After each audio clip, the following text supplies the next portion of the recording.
তো বরাবরের মতন আবার দুপুর থেকে ভিডিওটা শুরু করলাম। তো চলুন রান্না করে যাই, রান্না করতেছি। তো আসসালামু আলাইকুম, আশা করি সবাই ভালো আছেন। প্রতিদিনের মতন আরেকটি নতুন ভিডিও নিয়ে আপনাদের মাঝে হাজির হলাম। তো আমাদের রান্না বান্নার ভিডিও তো আপনাদের সাথে একটু শেয়ার করি। তো কী রান্না করছি, এখানে এসে দেশি মুরগি রান্না করতেছি। আর এই দিকটা হয়েছে চাল কুমড়া চিংড়ি মাছ দিয়ে রান্না করতেছে। আর এইদিকে আছে কালকে রান্না করা কিছু ডাল, একটু গরম করে নিতেছি। তো এইদিকে পাখির ঘরটাও এলোমেলো। তো ভাবতে পারেন বারবার এগুলো কেন বলেন আপনি।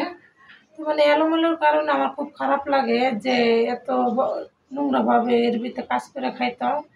করার কিছু নয়, পরিস্থিতি শিকার 2-4-5 দিনের জন্য তো আর এইগুলা পরিষ্কার করে বা লেপাপোচা করলেও শুকাইবো না, তো রান্না করতে পারবো না। তো সিলিন্ডার গ্যাস আছে, তো সিলিন্ডার গ্যাসে আমরা রান্না করে খাবো না, যেহেতু সারা বছর ঢাকা থাকি, ঢাকায় রান্না করে খাই গ্যাসে। তো এখন আসছি যেহেতু লার্কির চুলায় রান্না করে খাই, অনেকেরই শখ। আর এই দিকটায় যে আমি লার্কি রাখছিলাম চলা আর কি। আর এগুলো হচ্ছে গাছ কাটে গেছে পর যে ছোটো ছোটো যে লার্কিগুলো বেরোয় ওইগুলা। তো আমি এগুলো আবার আনতেছি এক এক করে। তো ওইগুলা চুলার পাড়ে রেখে এখন আমি একটু রুমের ভিতরে যাইতেছি। যে রুমের ভিতরে ডাকতেছে, পেয়ারা পেয়ারা আনছে আমাকে খাওয়ার জন্য। এইদিকে আছে যে কলমি শাক, কলমি শাক আমি ঢাকা যখন আসবো তখন নিয়ে আসবো আর কি। এই জন্য কলমি শাক আনছে, শুধু কলমি শাক আনে না, আরও কিছু আনছে। তাই তো পেয়ারা, তো আমি পেয়ারা একটা নিলাম আর খাইতেছি। আর তো একটু ভিডিও করতেছি। তো বড় বড় মতন একটু সামনের দিকে যাইতেছি। এখানে আছে এই যে কার্পেট এলোমেলো।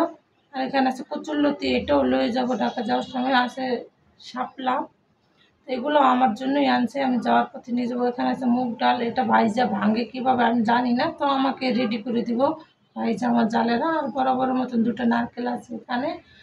তো কার্পেটটা এখনও রোদ্রে শুকাইছি, শুকিয়ে ভাজ করে রেখে দিয়েছি। যখন আবার আসবো আমরা তখন আবার বিছিয়ে নিব। তো এখন এভাবে রাখলে ময়লা হয়ে যাব।